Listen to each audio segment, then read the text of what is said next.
So this is an experience that happened to me within the Jehovah's Witness organization.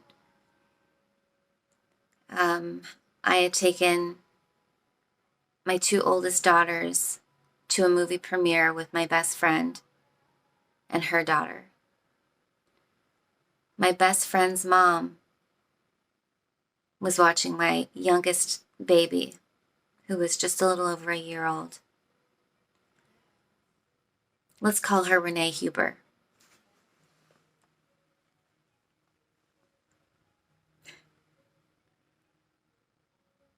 After the movie's over, we're driving back to my friend's place, where my youngest daughter, Cruzy, is being watched by Renee Huber at my friend's house.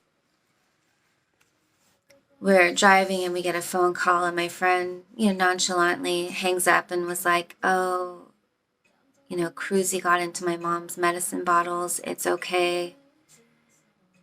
She's gonna be okay." And that was kind of it.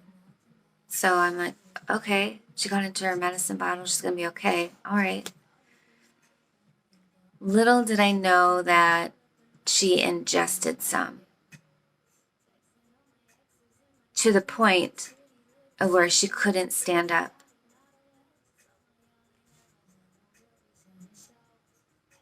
The story goes, Renee took Cruzy to lay down for a nap in her room. Cruzy got up and Renee was facing towards the wall.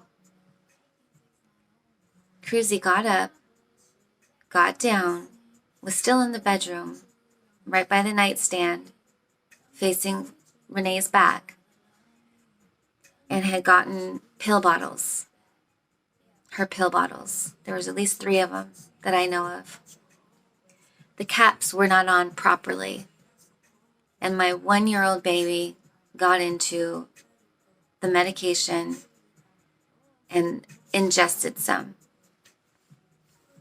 So when I got there, I ran out of the car, got to the door, which was all window, you could see through it, and I'm screaming, "Cruzy, Cruzy."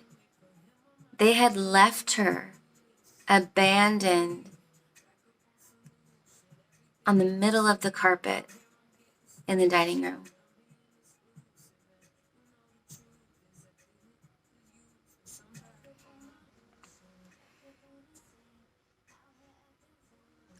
My baby couldn't stand up.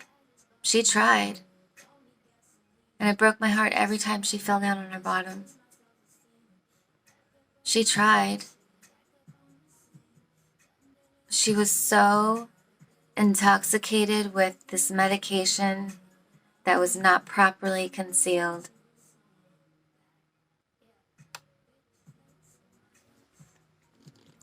So I grab her and my 2 other children, put them in their seatbelts, and raced to the nearest hospital. Now, mind you, Renee did not call 911. Nope. When you're a Jehovah's Witness, you don't call 911.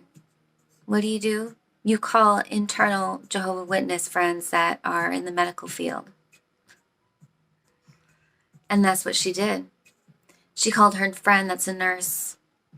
And the nurse said, "Go to the store and get Ipecac so she can vomit up the medication."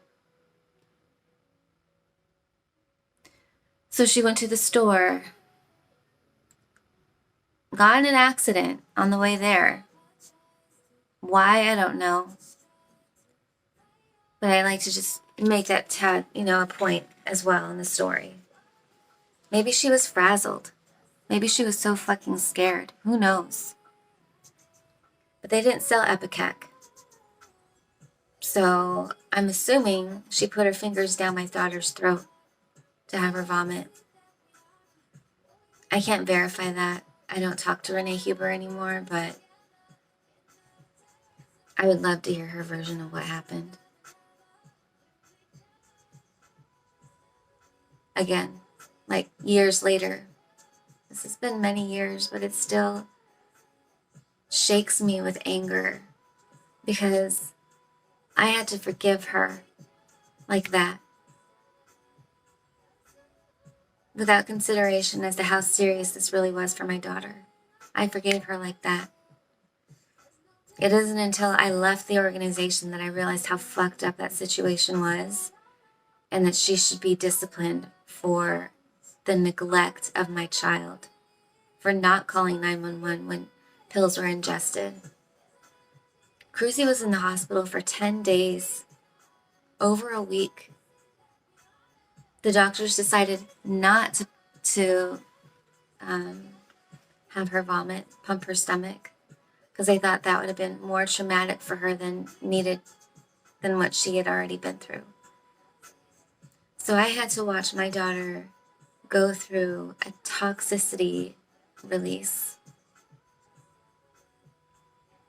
It was emotional. It was very hard. And I think now about the trauma that maybe she still experiences of being alone in a scary situation.